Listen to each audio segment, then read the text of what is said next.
Hello everyone, in this video we will be solving problem 2943, maximize area of square hole in grid. The problem statement is, we are given an m by n grid with h bars and v bars as removable bars in it. The aim is to calculate the maximum square hole in the grid that we can make by removing the bars in it. In example number 1, the values of n and m are 2 and 1 respectively, so the corresponding grid will be add 2 to each of them. That gives us the grid of size 4 and 3. We have two bars which can be removed horizontally at position 2 and 3, which I have highlighted in red arrows, and one vertical bar at position 2. One possible combination is to remove the horizontal bar at position 2 and vertical bar at position 2. That gives us a square of side 2, giving us the area of 4. There is one more possibility where we can remove the horizontal bar at position 3 and the vertical bar at position 2, which will give us a slightly different variation of a square, but the total is still the same. I hope this example was helpful. Let's switch to whiteboard and discuss possible solutions.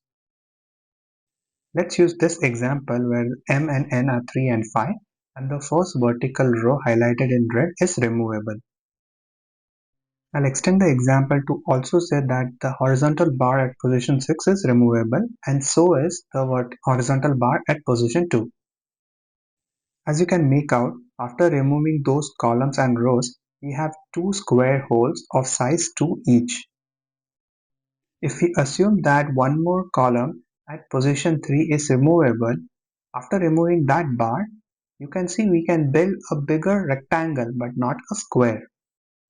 And this change is impactful to both the squares that we have built earlier, the first one at the top and the other one at the bottom. Now if we had one more horizontal row at position 3 that is removable, we could have built a bigger square of size 3 at the top. As the area of the square is going to be 9, which is side square and greater than the previous calculated value, that will become our output. With this example, I hope you are able to identify the pattern.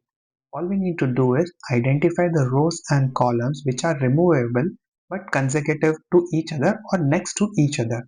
Only then we can build a bigger square. In this example, because the vertical rows were at position 2 and 3 which are next to each other, and same applies on the horizontal rows as the two rows were 2 and 3 next to each other or consecutive, we were able to build a bigger square. If they were not consecutive to each other, then we would not be able to build the streak or the longer side, giving us a better results. At a high level, in our implementation, we'll start by iterating through all of the vertical and the horizontal bars to identify how many items are consecutive. Once we know the maximum streaks of consecutive numbers for both horizontal and vertical, we'll compare it with each other. Comparison is needed because we are trying to build a square. So the smaller number between the two rows and columns will become the side of the square. The time complexity of this solution is going to be O of h log h plus v log v, because we need to first sort the input arrays for vertical and the horizontal bars to identify how many consecutive numbers are there. While the space complexity will be O of 1, that is constant space, as we'll be doing in place sorting. I hope this was helpful. Let's walk through its Java implementation. In this Java implementation, I've created this helper method longest consecutive, which accepts an integer array as the output and returns the longest streak. Inside the method, I've added a validation to make sure that the bars is not null and the length is greater than 0. After that, I am sorting the input array into ascending order. The next step is to start a for loop to iterate through all of the elements, starting with I is equal to 1 all the way till the end. Within the for loop, I am comparing the value that I is pointing with the value at I minus 1 to make sure that the difference is only 1. If yes, then I am incrementing the current streak pointer by 1 and at the same time comparing it with the maximum streak. If it is greater than max streak, I am saving the current streak value in the max streak variable. If the difference is greater than 1, then I am resetting the current streak. To handle an edge case where there are duplicate values in the array, I am handling it in the else condition where nothing will be done, so we can continue the current streak as is.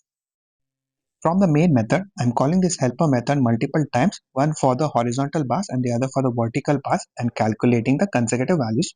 As it is a square, I'm calculating the min between the two values, as that will be the side of the square, and multiplying with itself to get me the area of that square.